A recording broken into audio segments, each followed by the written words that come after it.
Well, hello there, friends and kin. As always, thank you for taking the time to join me today. I hope you're doing well, and I hope the week's been good to you. Where I am, it's just been hot, and I mean hot.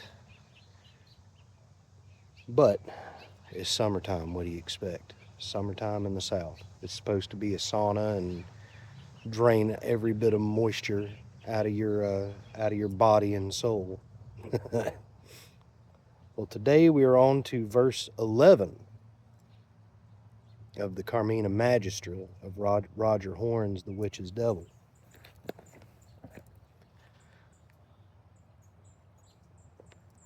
As I puff away on La Aurora, Cameroon.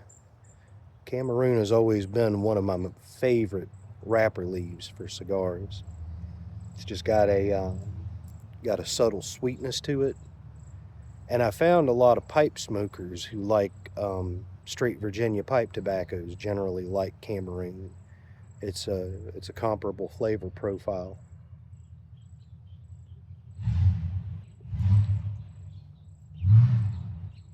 But definitely one I enjoy. Alrighty, on to the reading. My beloved is the first of masters, the greatest and first of sorcerers all.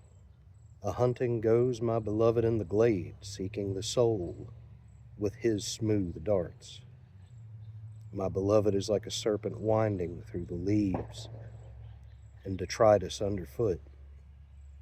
His white scales glimmering in the moonlight are like a stream of milk through the moss. He knows the breathing of every creature. No sound or footprint can escape his knowing. My beloved's campfire is veiled in shadows. All pupils of craft seek its glow and smolder. In the thick of the forest his embers gleam between the hanging bones of skins and prey. With his tools, he bends the shape of all things and teaches the arts of bending even the soul. So for me, this verse talks about the master of spirits in the guise of the master of nature in some aspect, more so than not the master of nature in the sense of being a guide to animals or things like that, but a master of the human quest to interact with the natural world and to learn how to engage in a cooperative relationship with it, to understand it, so that we may utilize its resources in the quest to build a what do we want to call it? A satisfactory life. To utilize the elements of nature to our advantage. That's what I really wanted to say, but that could have some negative connotations to it. But in utilizing nature to our advantage, that doesn't necessarily mean we do so without a sense of respect for it. And I think that's a lot of what's missing in our modern world when it comes to utilizing the resources of nature. Is we tend to discover something useful and then harvest it until it's no more. We're so afraid of losing it that we harvest so much of it, we end up losing it anyway and sort of manifesting what we're so deathly afraid of. Same could be said of many resources that we've made use of over the ages.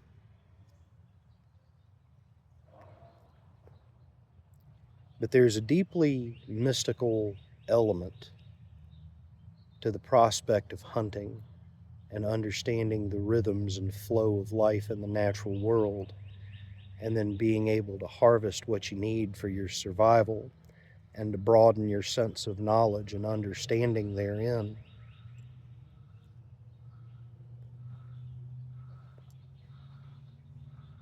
And once this last line, with his tools he bends the shape of all things and teaches the arts of bending even the soul. I honestly think what that's getting at is when we take up the crafts that make life more that sustain our lives and even make life more luxurious and enjoyable, we start to understand there's a correlation between those crafts and the sort of the deeper, more subtle levels of existence, which allows us to create metaphors and allegories to understand those deeper, more subtle levels of existence. And for a lot of people in the circles I move in, a good analogy there is spiritual alchemy. You know, these the ideas of archaic alchemy of transmuting metals and understanding the deeper properties of substances to be able to transmute one to another, and then using that as a comparison for the the transformation of the soul throughout the human life. But I think that that can be applied to so many other areas of knowledge, where we learn how to hunt, we learn how to utilize everything on the animal that we kill, and we find that learning how to do that proficiently leads to a greater sense of knowledge and understanding on a much wider variety of topics.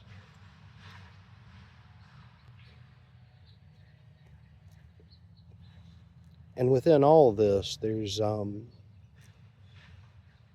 deeper mystery I see here, one that I've contemplated numerous times in my life, and that's that sometimes in order to understand why things are within our sphere of significance, and even to fix what may be broken within that sphere of significance, sometimes we have to travel outside the comfort zone because there's something we're missing, something we don't have. And we have to explore the unknown to figure out what that is. Most of the hero quests examined by Joseph Campbell talk about this very same thing, the hero's journey and the hero's quest. In order, when that which is known starts to crumble and break down, sometimes we have to step into the unknown to find the keys to fixing it. And as we contemplate that, let us draw a card for guidance this upcoming week. And I'm using the Bicycle Fey deck today. Appropriate.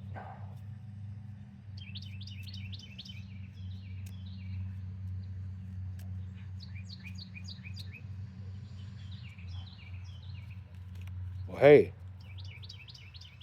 apparently the only card we need is the Ace of Spades.